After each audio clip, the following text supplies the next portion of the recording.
Hello YouTube, it's RJ the West here, my friend Last Time You See. Welcome back to another GTA Online live stream. That works better. Uh, uh,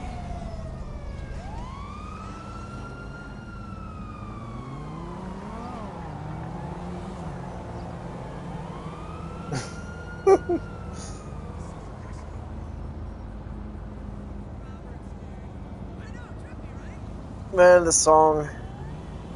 Alright, you ready? Uh-huh. Alright, like I said, I'm a little nervous about this because when I made this drum and I was working on it, it's supposed to be like a hybrid between infantry and mechanist, but we're gonna find out how. I also placed different spot areas, so you're not gonna spawn in the same spot every time. Hmm. It's gonna be one of those missions.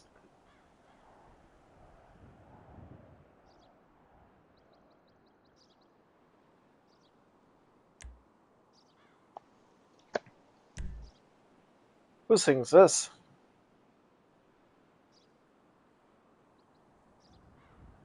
Psychology Rogue FX. Huh. Ugh. Ugh. Alright. Here goes nothing. I don't remember if we actually, did we... Okay, we do have all our weapons. Alright. If you want, you can use the tampos provided. I would I'm recommend... going to return my oppressor so it doesn't get destroyed. Same.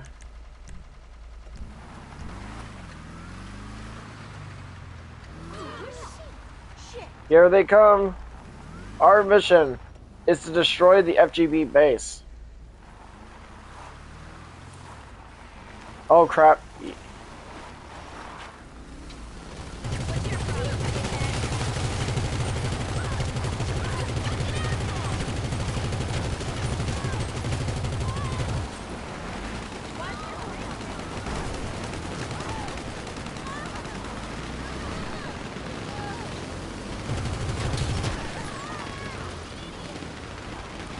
Oh, it's spinning up.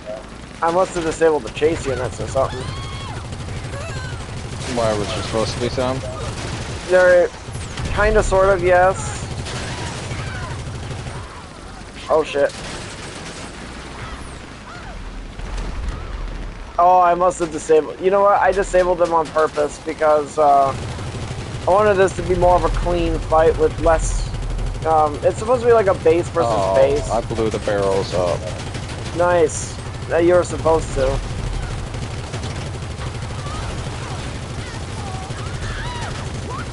That was extremely easy. Oh, well, yeah, it's going to be. Ouchie. I knew I was going to die in there. Alright, let's see how long the respawn area is. It shouldn't take too long, hopefully, considering the fact there's multiple spawn points. I designed it to where you don't spawn back in these vehicles when you actually die or anything, so it is possible I could give us a spawn point in multiple vehicles. It's gonna be one of those long timers. I'm noticed. Did you just die too? No, I'm watching the share screen. Oh yeah. Oh, of course. What went wrong on this one? Oh no. 90-minute spawn timer.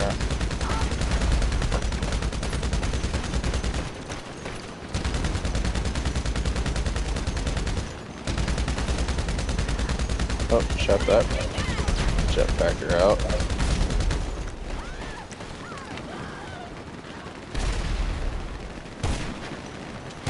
One of our ladies are hiding behind me.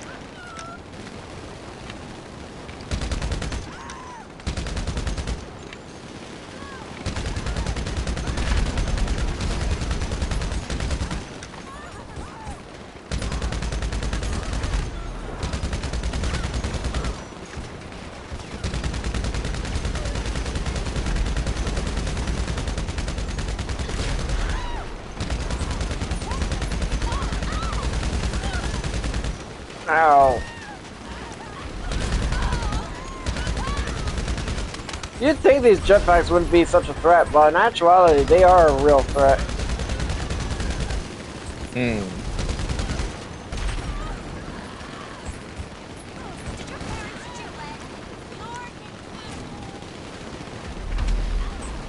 I'm trying to find where my car is. And I just got shot. Oh, I got one-shotted. I forgot that I have a railgunner down there. Going for another long black screen. Yep, this is definitely not working in my favor anyway. Yeah. Honestly, the loading screen, the respawn loading should not take this long. No, not unless you set it for that long. I can't manipulate the respawn timer. No, I'm just saying. I'm just saying that as a reference.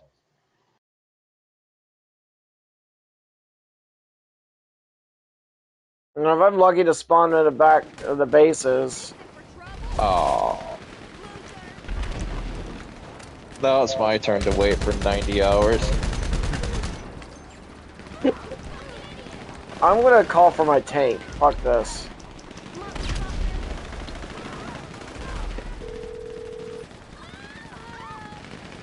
I'm on the clock. What you want? Some wheels? It's coming at you. Are you still on loading screen? Mm-hmm. Alright.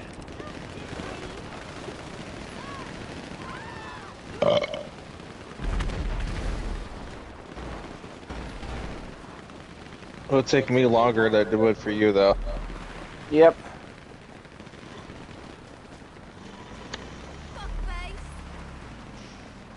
Alright, luckily I'm not getting shot at or anything. It's a good thing I turned off the chase units when I did, too. Hopefully you spawn it closer to the base. Because... And 800 years later, Jesus Christ. Yeah, this is kind of... I'm gonna call this the fail-safe method, because... This shouldn't even be happening. I've placed multiple spawn points. But how the hell... I don't even know control of how long the respawn is. Oh, it's spawning next to the enemy base. I'm making my way there. I'm not being shot at. Are you on top or at the bottom? Top. I'm making my way down the hill. Of course, now you said that. Oh, you're over there. I told you it was up top. Here. Yay, shitty machine gun. It's either that or you're gonna risk dying again and...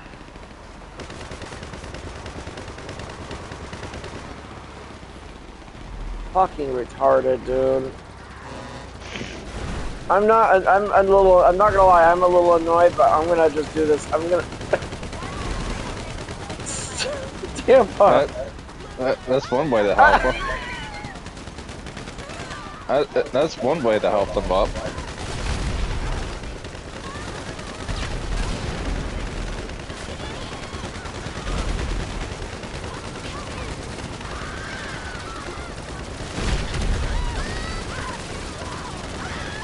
I hope it doesn't do that permanently for all our missions.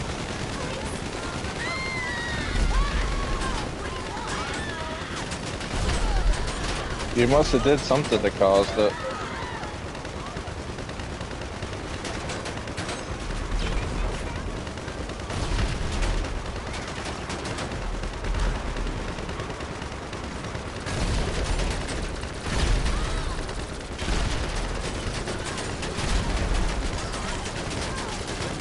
We're doing alright. We had a little bit of a respawn problem earlier, though. For me, it's worse. It is worse for the guests. When I was making this mission earlier this afternoon, like, I'm in no control of the respawn timer in here. I can't... Can you guys do the hiccups, please? And I will give you a thumbs up. That's a shame. You missed it. My friend had a pretty bad case of hiccups just a couple hours ago. When we were playing Warframe, he was just hiccuping up a storm. He had a mute because of it.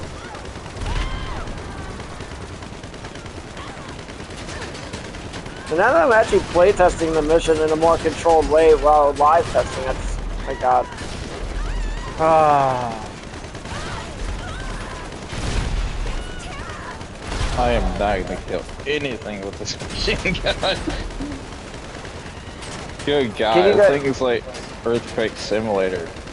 Can you guys do the hiccups, please? And I will give you a thumbs up and a like if you get the hiccups. Oh, can't force them.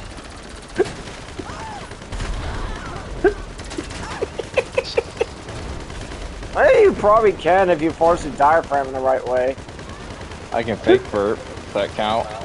Probably. Ew, come on, dude. Bro. See what you started now? I don't know how long our tank is gonna hold, dude. If it starts smoking, I may have to pull us back. I ain't smoking yet. No, not yet. It's a max level tank. It should tank up to like... I don't know. How do you force hiccups? You can't. No, there's a way you can. I mean, you can probably drink water and then jump up and down or something. The closest thing, the close to a fake hiccup is what I just did for fake burping. No, you look like you were trying to regurgitate food to feed to your young.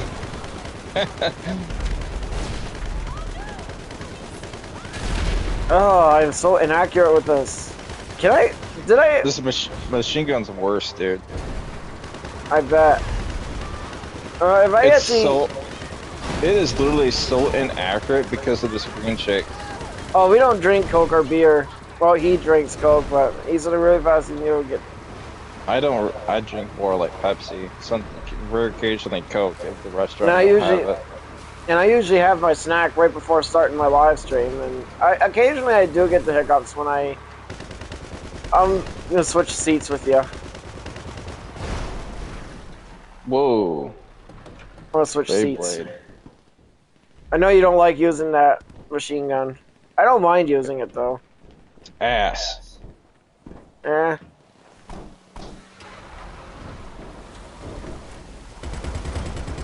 I don't know. I thought you said the screen shakes. You may just have to hold still though.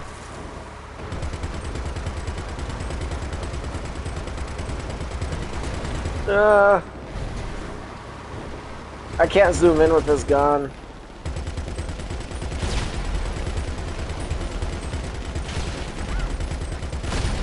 Were you in first person using this or no? Ah! Oh, that's an ally. Come on. Oh, come on. She's like right there. Oh, finally. Hit the mark.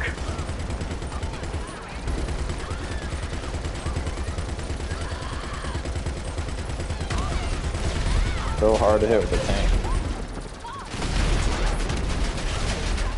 Ooh. Damage assessment.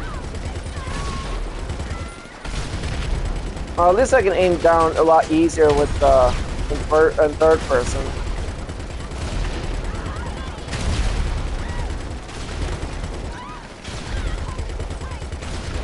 I can see your screen shaking. Yeah, your screen shakes when you're in third person. I'm noticing that. Can't zoom in with it either, even in third person. That sucks. Nope. I'm not gonna lie, I think the machine gun has a better chance of taking them out while they're in the air.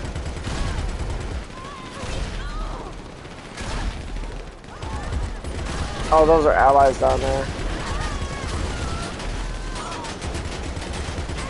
Ooh, we're taking some damage up here. Yeah, we ain't smoking yet. Parts are falling off though.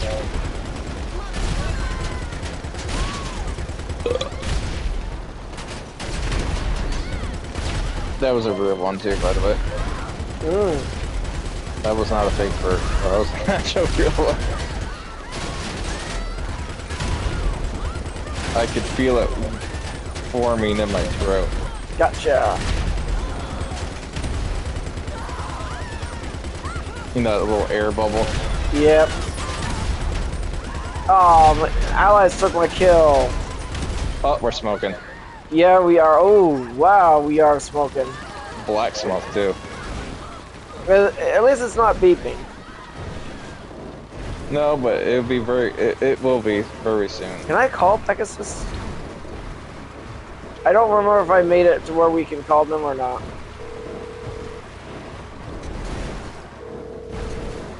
I don't think... God, no, I did not.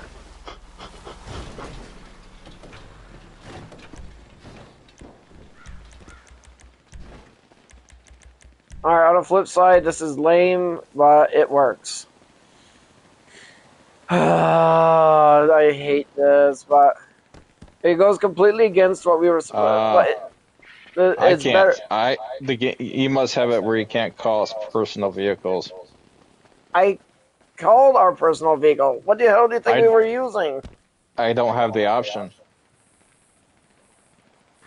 Mine's disabled. I don't know what to tell you.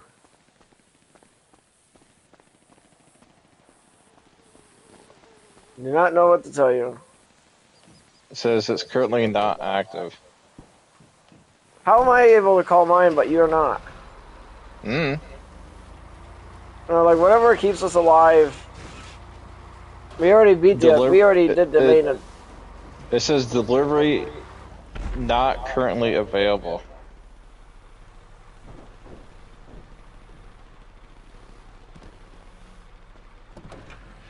So it's deactive for me.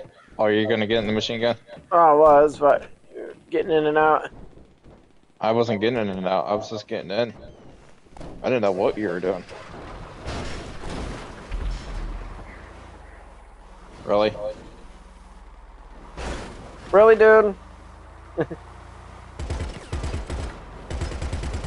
Or team maybe... can't drive over a railing.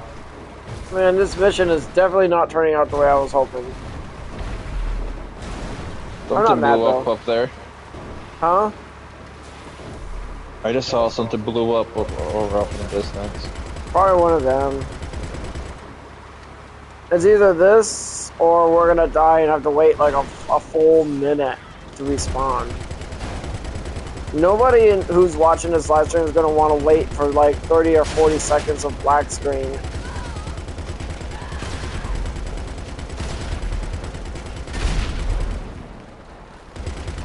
You should go down there in the front lines.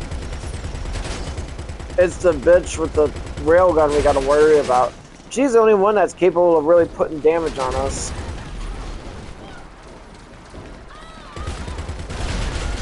Nailed it. Bodybuilder. I'm gonna take her out. Oh, got her.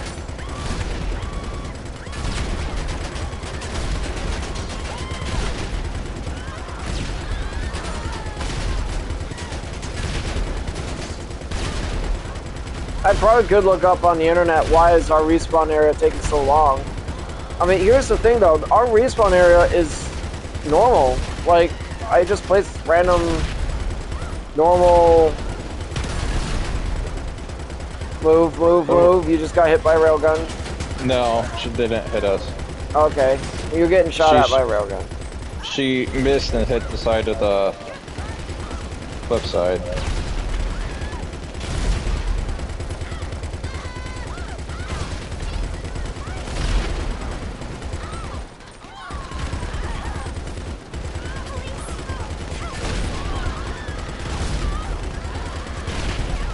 That must be a bodybuilder down there. It is. You can't kill her, dude. Don't even try. I can, but you can't. Why can't I? Because she's explosion proof. Not fireproof. She's not fireproof, but she's definitely not. She's.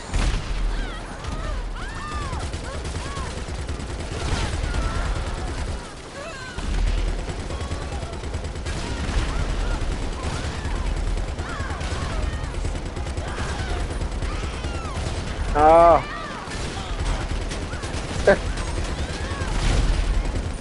Ooh, a double kill on that one. I saw that. Nice. We're like right next to each other. It was like a chain reaction.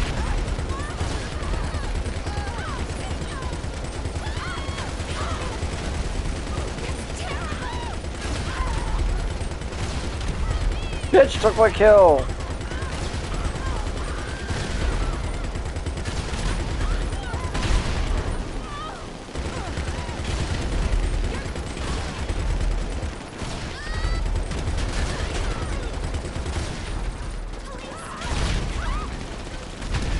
Double kill. Yeah, I'm sorry that this is. I was hoping, like, I provided us multiple respawn areas. I provided like even 2 vehicles for us to use. I wonder if the multiple spawn locations what's causing it. No, because you remember when we were doing that one mission a few days ago where Yes, but we're not spawning in the interior though. That's the thing. right. So it might be the multiple spawn locations doing that. Uh-huh.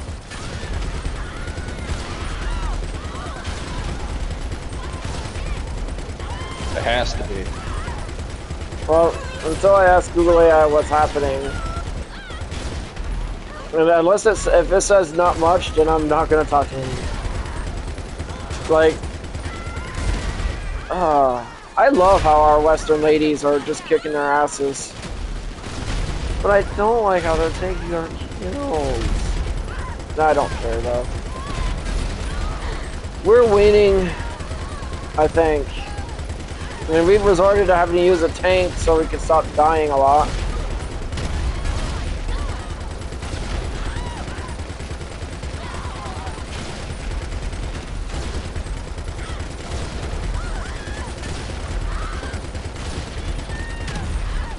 They're trying to shoot a mosquito with a baseball. Damn it, your gun is in my way. I can't see. Gotcha. You know what? This is actually a rather interesting dynamic too. I mean, I know I'm saying we're resorting to using a tank, a personal vehicle that I had to come out with, mind you. I mean, I'm just gonna call it like it is. This is the fail-safe. It's either this or wait about a minute every time you die. I think it's like 2 minutes for me. It might as well be. It's very punishing to die. It like, when my brain is telling me, dude, just get a fail-safe just in case so we don't die. Like, this isn't the way I designed this mission, but this is the best option that I have. It's either that or, like I said, we're just gonna have to, like...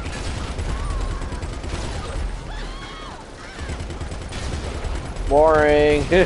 Nah, it's not really that boring. The enemies are coming after us.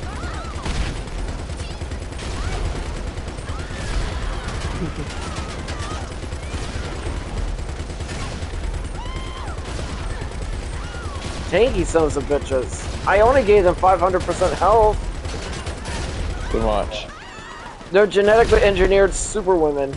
They're gonna have a lot of health. I want them to have a lot of health.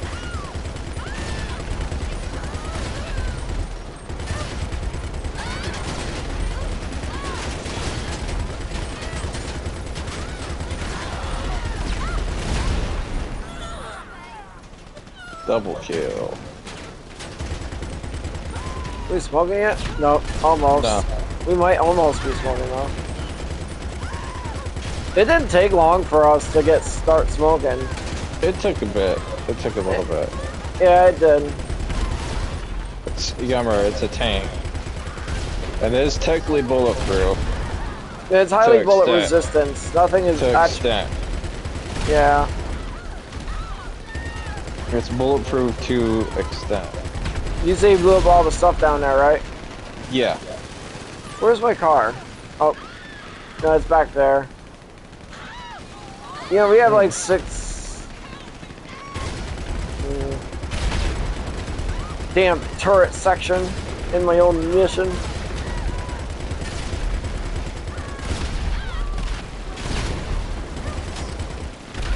The hell? But Behind that rock. Oh, you know what? I placed those props wrong. I forgot to.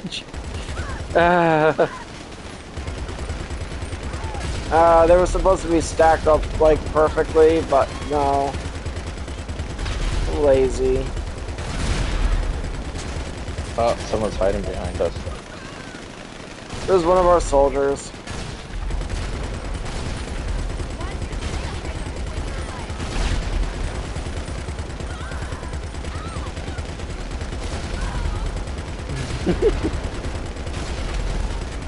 I'm shooting at someone.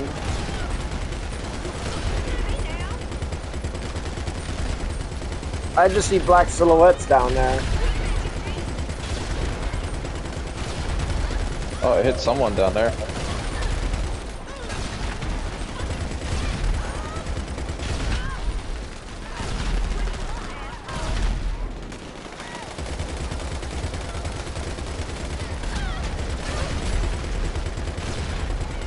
You know what's funny? This is the same job as it was the day before yesterday, and we had no problem with respawning. I think it might be the multiple spawn locations you put down. You think so? I believe so. I could check. I mean, I remember one mission I made like a couple months ago. We were fighting the Future Shock Girls Party in there. You remember in the canal area? Mm-hmm. We had multiple spawn points there, but it did not take us more than a few seconds. And that might be vary the location to location. I'm just trying to figure out. Well, we have 4.5 minutes left.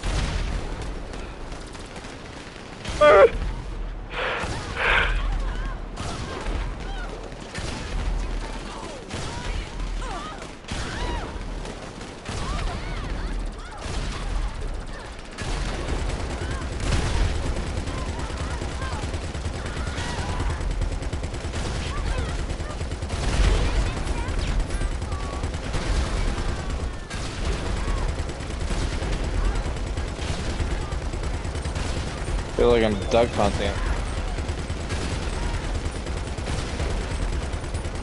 But with a tank. That was a good shot, too. Very good shot.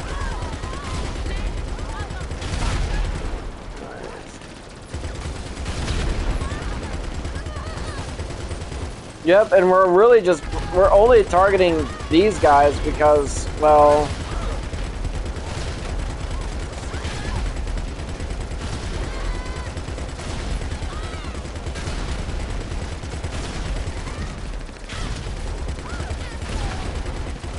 Damn it, that's an ally over there. Oh wait, that's an enemy over there.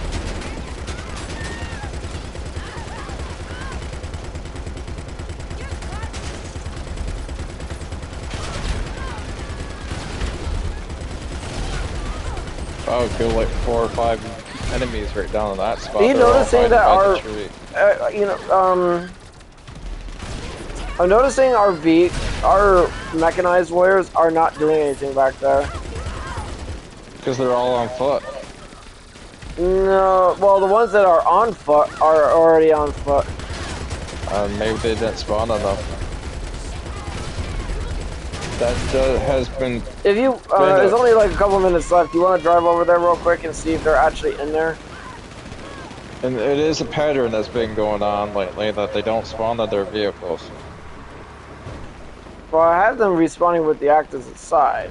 And there's no one in these vehicles. I can't tell. Oh, get out. I don't want to get out. No, Yeah, there's no one in those. Yep. Oh, damn They're it. completely Oh, wait. empty. Ah! That's... I had a good angle there, but... You gotta be kidding me. Come on. So, in addition to the ridiculously long load time, you have no one in these vehicles. Yeah, they're empty.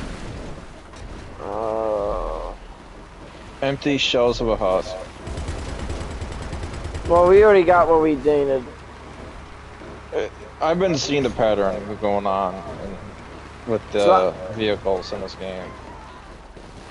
I don't want to make infantry only fights. They can be pretty disastrous. I'll have to make the enemies like really stupid and squishy.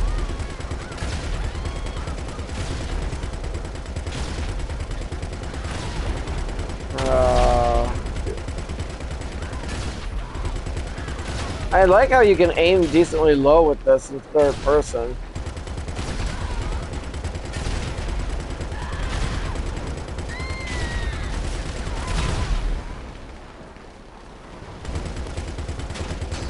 Alright, we only got a minute left, so if we die, we're gonna go out in glory.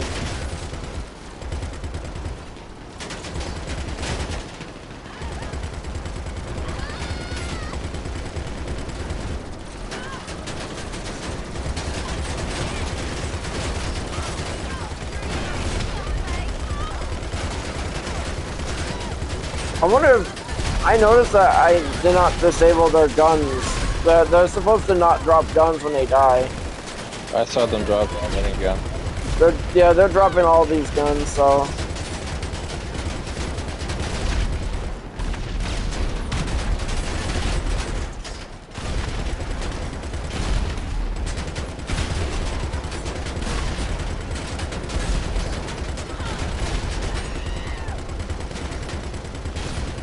Holy bloom. Their dampener field is that strong.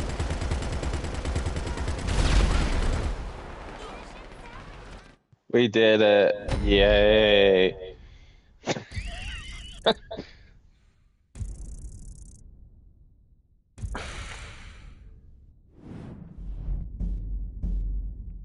Joy to the world. I'm not gonna say it was disappointing, but after the amount of time it takes, the respawn was really just more of an annoyance. Honestly, like, if we could respawn faster, I should have not had to resort to using the tank. We had to play it smart, though. I know whoever's watching us right now would rather not watch us go through a black screen every 5 seconds. Oh. Do you want me to just go to... No, I'll just invite you. Just invite.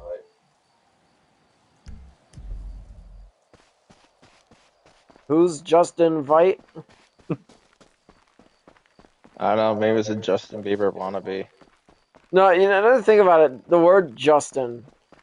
Like, imagine if your name was Justin and your last name was Vite. Or Vice. Justin Vice? Justin Vice. That sounds cool. That sounds like a cool name. Justin Vice. Alright, while I'm joining you, I'm gonna go to the bathroom. I might be going there too. To the bathroom. Alas, the kitty cat's on me. Aren't you, baby? I am gonna go use the restroom. Mute.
I'm back.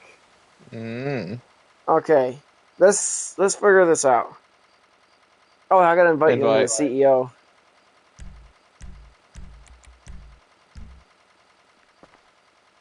Alright. In the game GTA Online.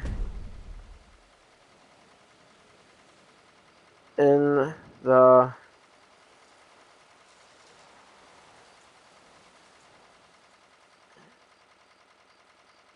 when me no. Oh, fuck me. Damn it. Damn it. I hate it when I press the wrong button and it backs me out.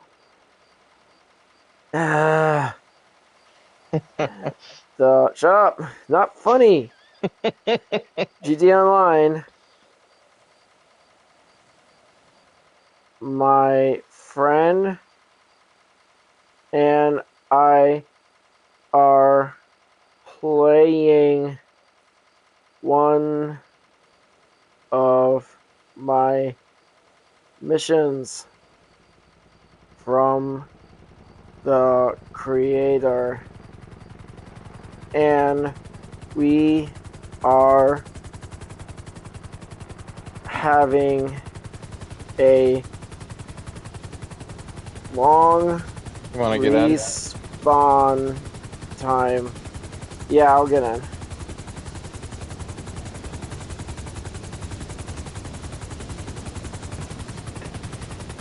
Oh, you got flat screen TV. An unknown reason. Why? Long respawn times in GTA Online are often caused by a known issue or forcing specific respawn points, especially when combined with active objectives, boundaries, or high entity counts, causing the game to hang on a black screen for 20 to 30 seconds, even after the respawn faster bar is filled. Forced respawn bug. If you have specifically placed respawn points for a specific objective, the system often glitches and takes too long to process them. Active bounds in play area. The way it sounds, it kind of just sounds like it is the reason why it's in multiple spawn locations. Setting a specific play area in the creator, particularly using bounds with active objectives, often leads to unpredictable or very slow respawn times. Limited respawn points. If too few respawn points are set, if all players die near the same point, the game takes longer to calculate the spawn. Too many entities, scripted events. High actor count or complex AI paths in the custom mission can cause lag, leading to delayed respawns. Well, the day before yesterday when we were doing that mission, almost everyone was in vehicles, so everyone was moving around pretty fast. How to fix... What was that? This is notification. Oh. Delete and recreate respawn points. Deleting all current respawn points for the affected objective and placing new ones even can sometimes fix the bug. Avoid excessive bounds. Avoid using the bounds feature, setting a play area on objectives. I don't do that. I don't actually do play areas. I should, but I don't. Use default spawn. Let the default spawn system handle it instead of forcing specific points if possible. Reduce complexity. Reduce the number of AI actors or props near the area, causing the slow respawn. If this is happening in a creator test mode, it might behave differently when in fully published. The bug is often present in multi-team missions or during complex multi-objective sequences. To me, this sounds like the multiple spawn locations were causing it. What it sounds like to me.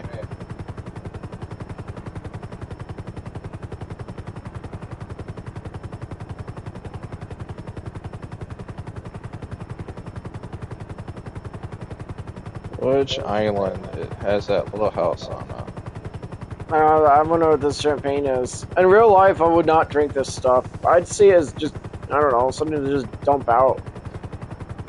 Really? Just drink it out of the bottle. Jesus Christ. What?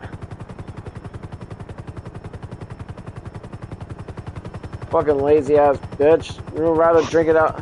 Why is the the gun? Right, we gotta go back the other way.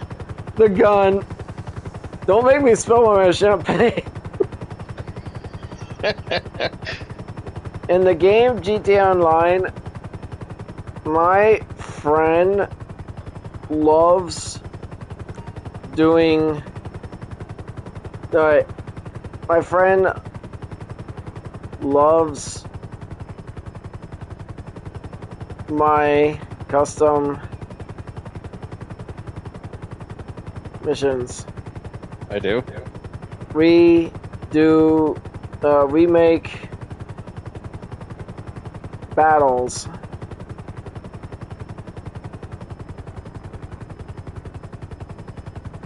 That is the best part of GTA Online. Creating custom battles allows you to make scenarios that Rockstar never would.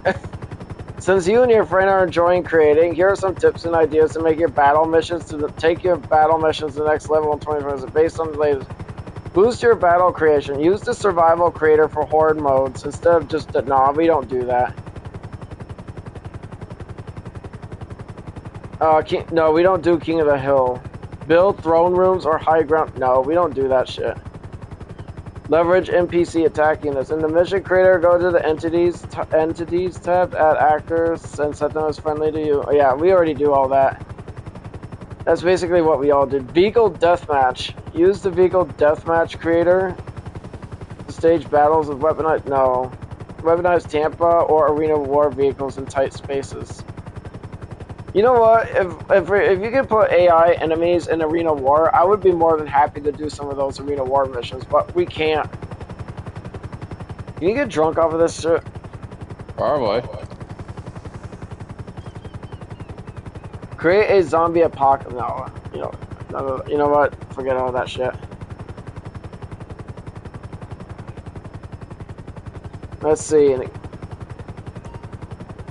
Where? Wait.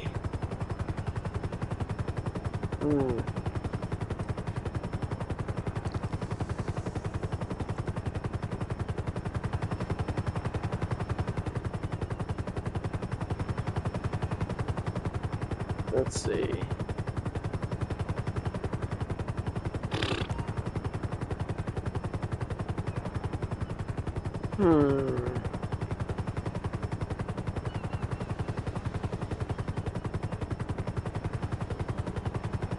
Across the rift where math screams loud, a rift-bound shadow in a golden shroud, calculated fury, a geometric god, walking through the fire where the demons trod. The banish is cast, the plane is torn, in the silence of the void a slayer is born. Ripping terror through the pocket dimension, the slayer, the master of tension. Freezing clock as the entrails fly underneath the fractured golden sky. Heavy metal in the rift walks stride. There is nowhere left for the hell to hide. Don't ask me what I'm reading because I have no idea. Where are we going? I completely forgot to ask you that. I'm looking for that island with that. You talking about that mailbox. tiny island with the little half-ass shack in there? Yeah. I think it's right here. You may have found it. I think it's right here. It is. Yep. Look, guys. Did I just see you pull out your Yes. heavy machine gun? Yes. You see me whip it out every time I get done drinking a glass of champagne. The hell's up with that? I don't know. Watch. I seen it. Yeah. What the hell?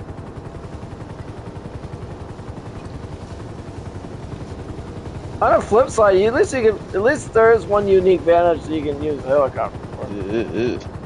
In the game Warframe. No, not Warframe. I'm about to say GTA. GTA Online. God damn, this thing's so What wonky to land. if you can equip edibles and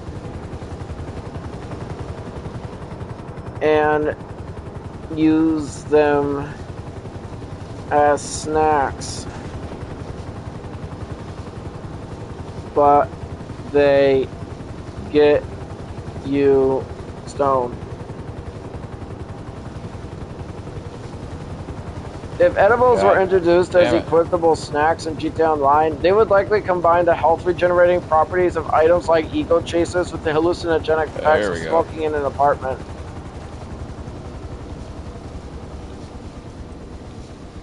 Based on an existing game mechanics, here is how this edible snack system would likely work. Functional gameplay effects, health gain, and status effect. Consuming the edible would instantly or quickly restore a portion of your health like other snacks, but initiate a high status effect. The stoned visuals. Your screen would turn green, become blurry, and sound would distort. Handling impairment. Similar to the existing weed cell mission mechanic, high-speed driving would become difficult with the car occasionally jerking left or right, simulating impaired driving. Delayed kick-in. To reflect real-world edible mechanics, the high might not activate immediately, causing a delayed... Oh my god. Not...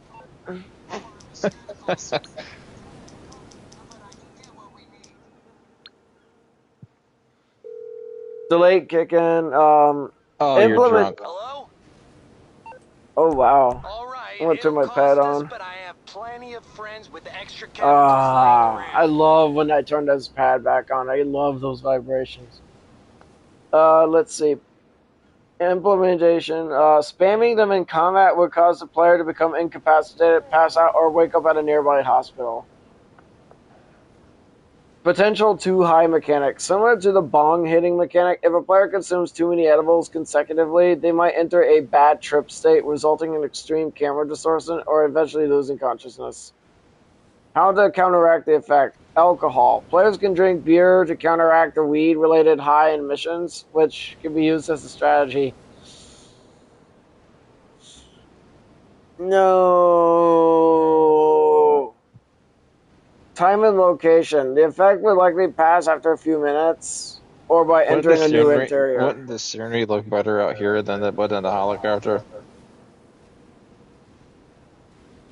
Players would have to choose between full health for a gunfight and the risk of being high, which impairs movement and aiming. No, and currently in GTA you can only use snacks, not player-grown weed as snacks. The only high driving mechanic is limited to specifically scripted weed delivery. Okay.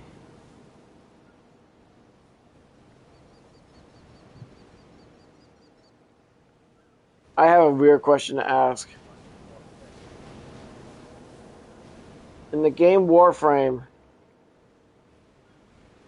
what if you could have access to using your arch melee weapons in standard content?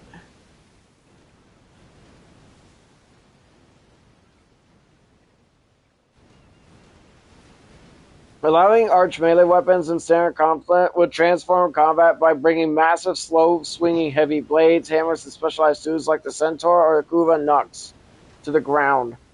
Players would likely use them for high damage, area of effect swings, potentially needing a Gravimax system to deploy them from the gear wheel, similar to arch guns. Gameplay impact.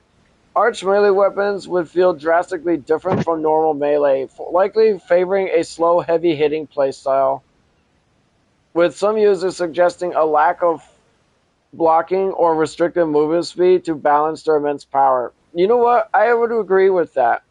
I would say slow movement speed. You don't need to be stupid fast when you're... I'm using the Kuva Nuk. I'm using the big hands. Hey, if what the hell's that guy? Tell Rigger if he can use them, I should. I want my Limbo to use the Hulk hands. That'd be so cool. Implementation challenges. Enabling them would require significant development to animate new move sets for warframes and rebalance the weapon's damage, which currently is designed for low engagement. High health scale of Arcwing combat. Ask yourselves this. When you're in Warframe, how often do you use arch melee weapons? Never. Exactly. And you know it's stupidly dangerous to do so in space combat. Unless you're running the Arcwing that has those drones, Do They're too not. clunky They are to too use. clunky. Proposed usage. Rather than replacing primary melee, they would act as heavy weapon swaps, similar to current heavy weapons, but not for melee. While some believe it is too much effort for limited payoff, bringing arch melee to normal missions is a popular idea to make these weapons more relevant, especially in letting them used by necromechs as well. Oh, yeah. My necromech, I'm using Bone Widow. And, yeah.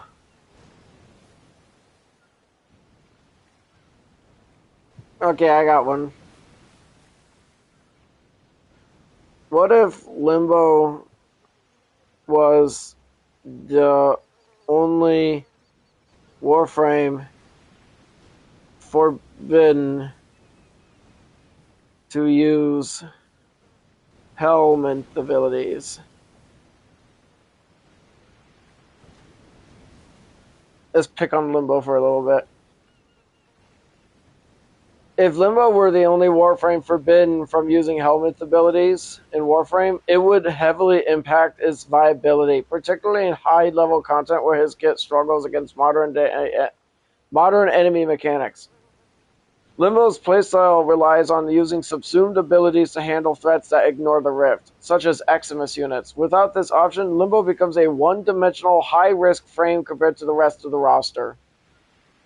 Key impacts for the restriction. Vulnerability to Eximus units. The biggest impact would be the inability to use abilities like Breach Surge or Silence to handle Eximus units, which can damage Limbo while he is in the Rift. Without a subsumed ability to deal with their overguard, Limbo loses his primary damage advantage, making him much less viable in Steel Path missions. Reduced build variety and utility. Many players use Helminth to remove Limbo's arguably weakest ability, Banish, in favor for more... Dude, the idea of getting rid of Banish is like cutting off my hands. Do you think I should try that? What if I actually got rid of Banish and kept Rift Surge? Like, look at it this way. You know, okay, so you know how some of my builds have low cast builds? Like, oh, damn it. Okay, let's take my Null Star build. That's not a really low cast build, but my Null Star build, I really just spam my stars like once every few seconds. I wouldn't really consider that a low cast build. But like if I got rid of Banish, I mean, okay, hear me out. I don't use Banish all that much, if not at all. And what if I just got rid of Banish and just kept Rift Surge? Like I just opened with my bubble, cast Rift Surge, surge the enemies, and when they die, it spreads damage. And when they get damaged, they pull enemies in the Rift. And when you're using your two Warframes, Varuna and Sevagoth, which can damage enemies in the Rift when they're not, meaning, would that make me a better player? Would that make me better? I don't know, would it? Maybe. I'm thirsty. I'm thirsty. Reduced build. Alright, with the increased dependency. Alright, now it says here increased dependency on Rift Surge. Without a damage boosting or defense stripping ability like Eclipse or Pillage, players would be forced to maximize Rift Surge and use the Rift Torrent augment to deal competitive damage, which is more complex and less efficient playstyle. Negative impact on team play. Because Limbo relies on his base abilities, his Cataclysm bubble would often need to be large and long-lasting to be effective. Okay. Which frequently annoys teammates by freezing enemies outside their reach. The what-if scenarios. Limbo's popularity would plunge. Already considered a niche Warframe, this restriction would likely turn Limbo into a rarely used, high-risk pick for only the most dedicated players, as other frames would offer better control with more utility. Increased troll reputation. Since Limbo would be limited to using only his base abilities, he would rely more heavily on freezing enemies in place, increasing the perception of him being an annoyance in team missions. Community outcry. Such a specific nerf to one Warframe while others have access to full helmet system would likely cause a significant debate regarding developer fairness. In short, while Limbo would still be the king of CC in specific and mobile mission scenarios, losing helmet access would severely limit his mobility, damage, and defense capabilities. You know what? If I wanted to pick on him, how about not being able to use Archon shards? And Archon shards.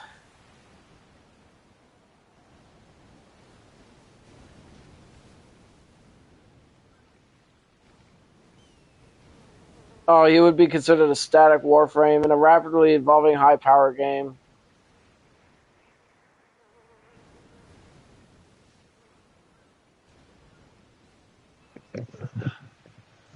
I'm back.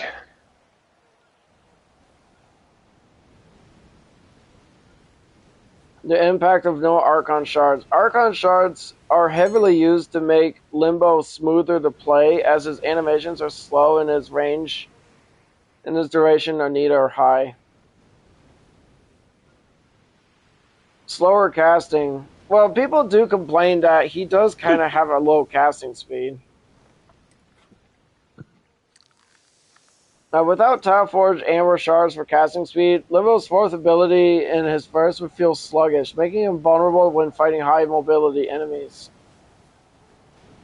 Players who use Crimson Shards for ability strength and duration, or Azure for energy to maintain his energy-intensive kit, without these, his max builds would suffer from lower duration, and high-duration builds would be too small to control a room. Gameplay consequences. Troll reputation solidified. Without ways to modify his kit to make him more team-friendly or high damage, Limbo would likely just be seen as a frame that disrupts team gameplay with his fourth ability, with no added utility to make up for it.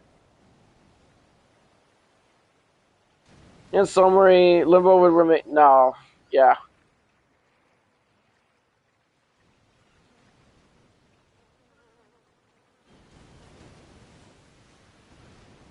Let's see. What if the man in the wall wanted to invade the Naruto universe?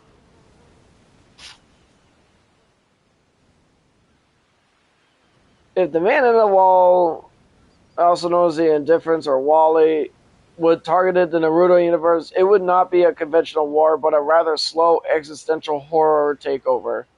Unlike Kaguya or Madara, who want to rule or manipulate the world, Wally seeks to consume reality by merging it with the void.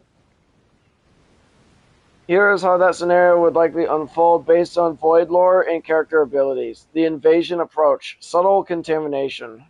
Wally doesn't just start with, I'm going to get out of the helicopter now. I'm sure you guys are getting sick of me being in here.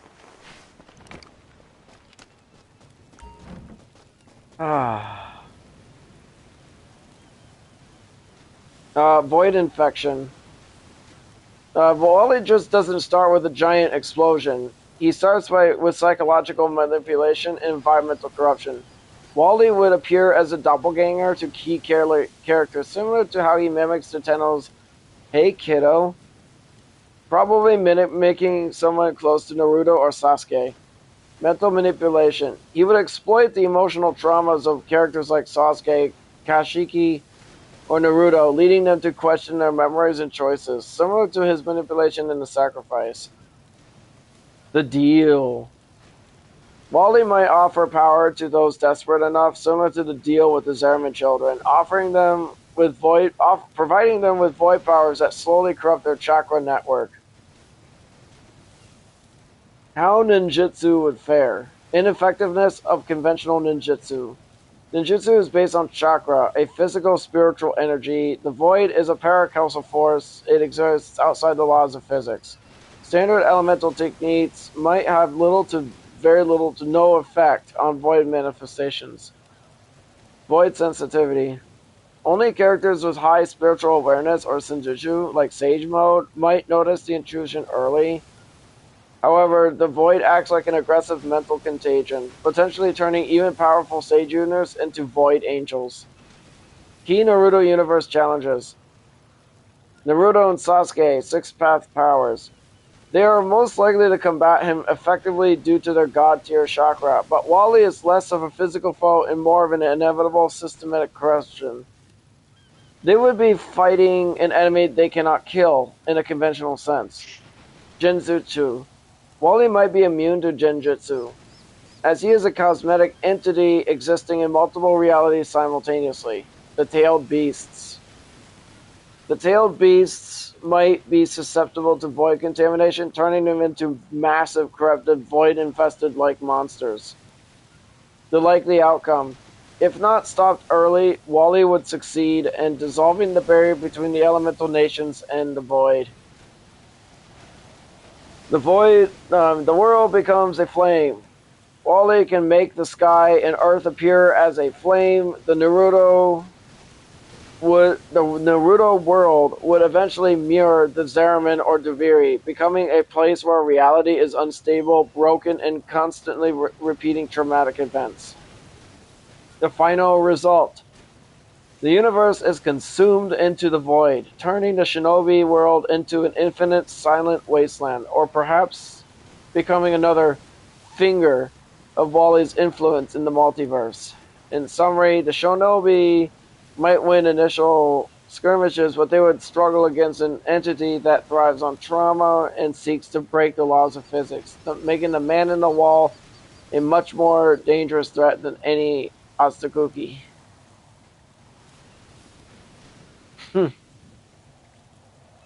That's cool. Isn't that cool? The man in the wall can defeat Naruto and his buddies. Like, picture that in your head, like the man in the wall just taking over.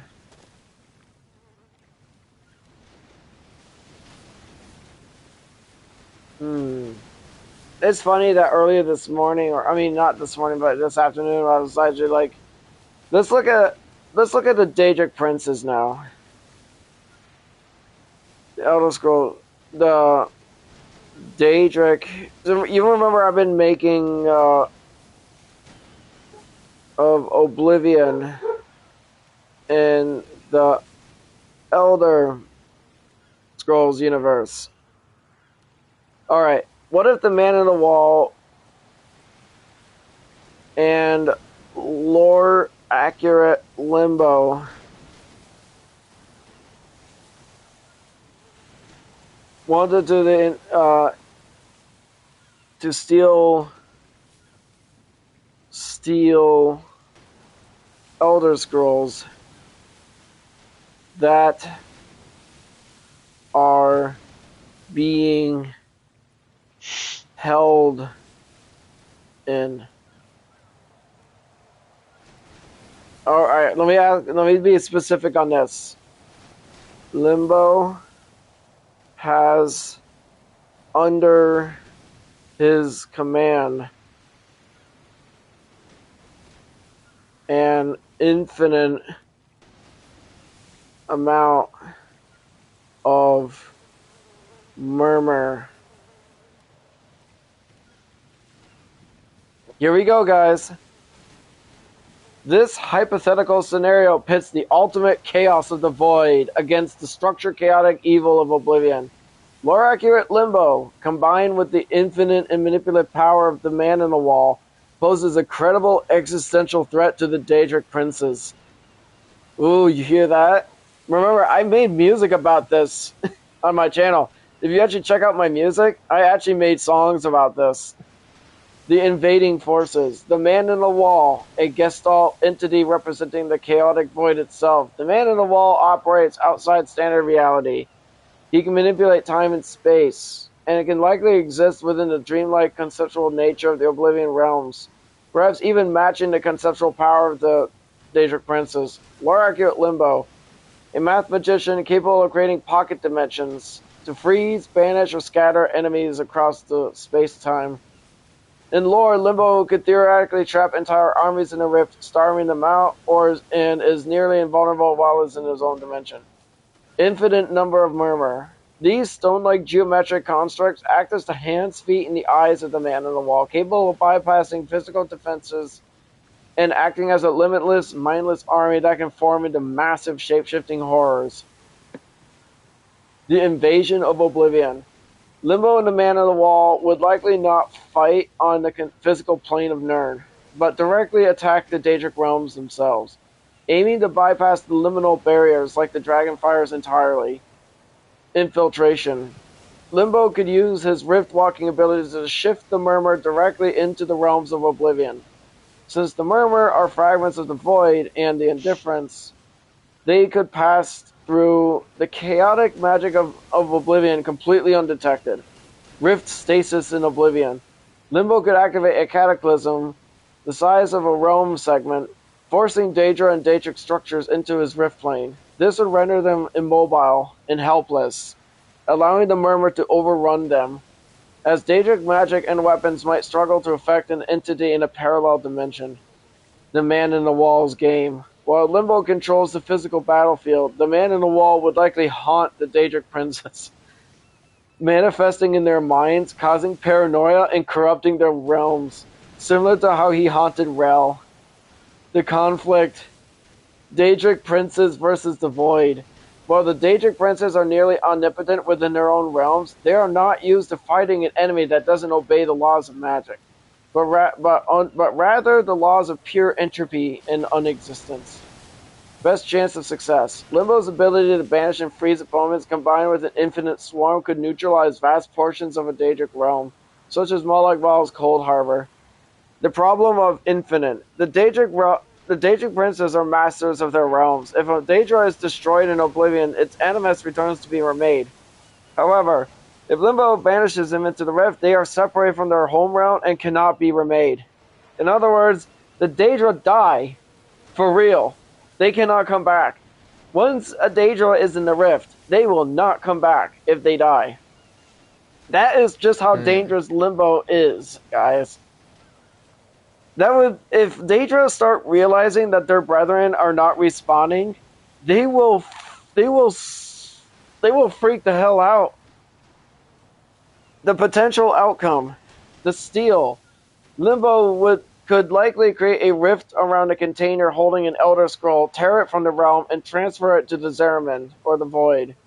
The Daedric response. Princes like Maroon's Dagon or Jigalog would fight back fiercely, however their physical manifestations would likely fail to damage Limbo in the rift. The winner.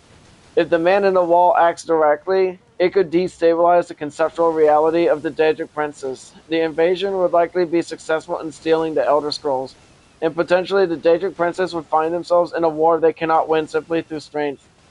In conclusion, the combination of infinite reality-altering and reality-ignoring forces would make this invasion highly successful. In other words, Limbo and the Man on the Wall win.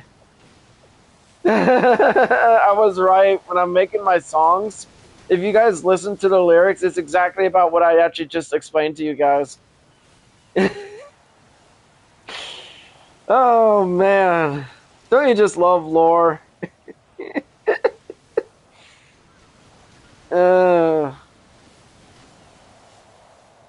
Okay. How about this one? Lore accurate Limbo and where to go to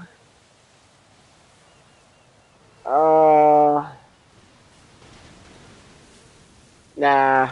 Alright, scratch Limbo and the other one. The Man in the Wall and no, not the Man in the Wall.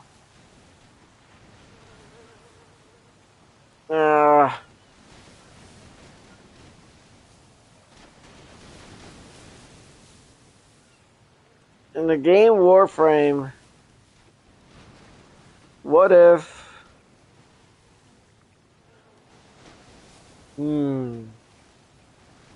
what if you could have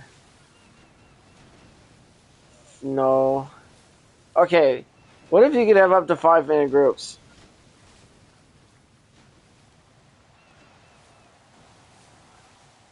To 5 in a squad.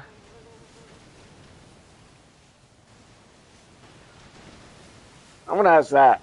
Having 5 players in a Warframe squad instead of the standard 4 would drastically alter gameplay balance, increase visual chaos, and likely cause technical issues due to the game's P2P structure. While bugs and special events like Belly of the Beast have occasionally allowed 5-player squads, often with a player as the stalker, a permanent change would require significant rebalancing of enemy scaling, mission design, and UI. Potential impact of a 5-player squad system. Gameplay and balance. Current missions are designed for 4 players. Adding a 5th, especially with high damage AoE warframes, could make content like most content completely trivial, requiring developers to increase enemy spawns or difficulty.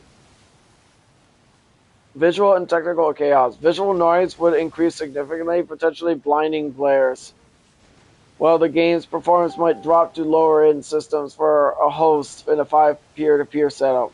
Strategic flexibility. A 5th member would allow more dedicated niche roles, such as adding a specialized support or debuffer without sacrificing damage or speedrunning capabilities. The Stalker mechanic. Recent events demonstrated that a 5th player could function as the Stalker, bridging a unique non-squad listed combatant into missions. Why it's usually 4. Technical limitations. Warframe uses peer-to-peer networking, meaning one player accesses the host, and adding more players increases the strain on the host's internet connection, causing potential lag and disconnects. UI and design. UI is designed to track 4-player names, health, and energy bars, and game environments are optimized for AI spawning. While 5-player glitches or events like playing as a stalker are popular, making it permanent would create bugs and balance issues. Oh.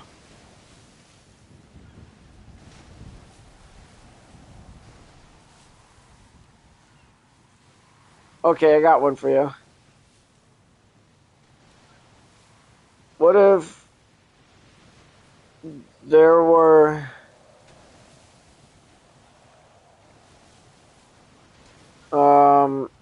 arbitration missions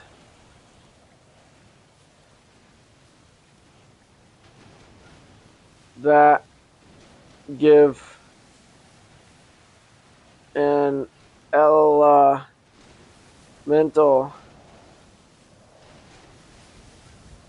damage bonus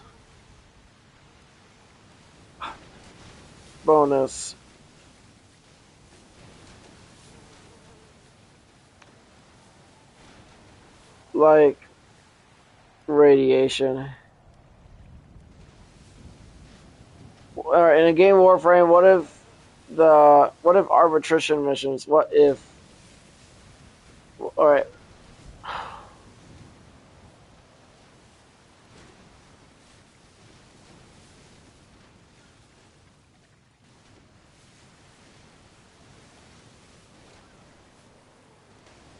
If Warframe introduced arbitration missions that provide elemental damage bonuses such as radiation along their existing randomized high strength bonuses, it would significantly shake up the current in-game meta, likely forcing it heavily on specific enemy factions and encouraging specific weapon builds.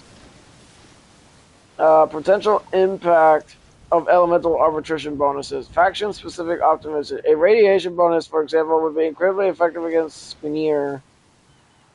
Oh, is it really? Mine is. Mine's probably not. I probably should add more specific. The enemy. Hello, hello. It Okay, is. then. Bye. Alright, let me be more specific. Oh, bitch. Damn it. Alright, what if enemies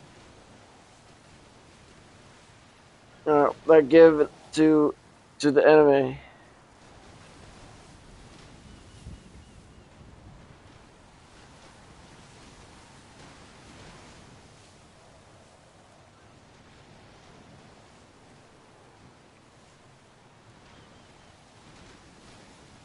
Ooh, yeah. In Warframe introduced arbitration missions where enemies gain elemental damage bonuses such as radiation. It would significantly raise the difficulty of this already challenging in-game mode. Increased lethality and survival difficulty. Radiation procs on Tenno. If enemies gain radiation damage, they may also proc radiation status on players. This could cause Tenno to damage each other, forcing squads to manage friendly fire alongside high enemy level damage. Not unless you're playing as a safe frame. Surgical precision required. With damage scaling up rapidly in arbitrations, added elemental damage would mean instantaneous death for squishier warframes. Increased threat to objectives. Defense targets and excavators would be destroyed even faster, making specific warframes like Gara or Limbo crucial for damage mitigation. Shift in meta and loadouts. Adaptation requirement. Players would need to consciously select frames with high damage reduction, Revenant, Inaros, Rhino, or frames capable of stripping defenses instantly, rather than relying solely on the random 300% strength buff. Damage type considerations. Players would have to adjust their elemental damage types to counter the enemy's new buffs. Make it shifting from generic viral slash to specific elemental combos to mitigate incoming damage types. Impact on revive mechanics. Higher death toll, because death in arbitration is true death, requiring 5 resurgent bones to revive. This change would likely lead to more missions failing early. Slower farming. If enemies are more dangerous, teams would likely extract earlier, leading to lower, less consistent rewards of Vitacens and Endo. Synergy with existing hazards. Drone interaction. Arbitration shield drones already make enemies immune to abilities and deal radial damage on death. Combining this with, for example, a heat enhancement similar to the would create a massive AoE damage hazard that would likely overwhelm most shields and armor. This type of mission modifier would align with some player requests for higher stakes gameplay, while likely frustrating those who feel the current arbitration missions are not worth increasing the difficulty. I hope you guys enjoyed this live stream, and thank you guys for watching. Have a good night, everybody. Bye.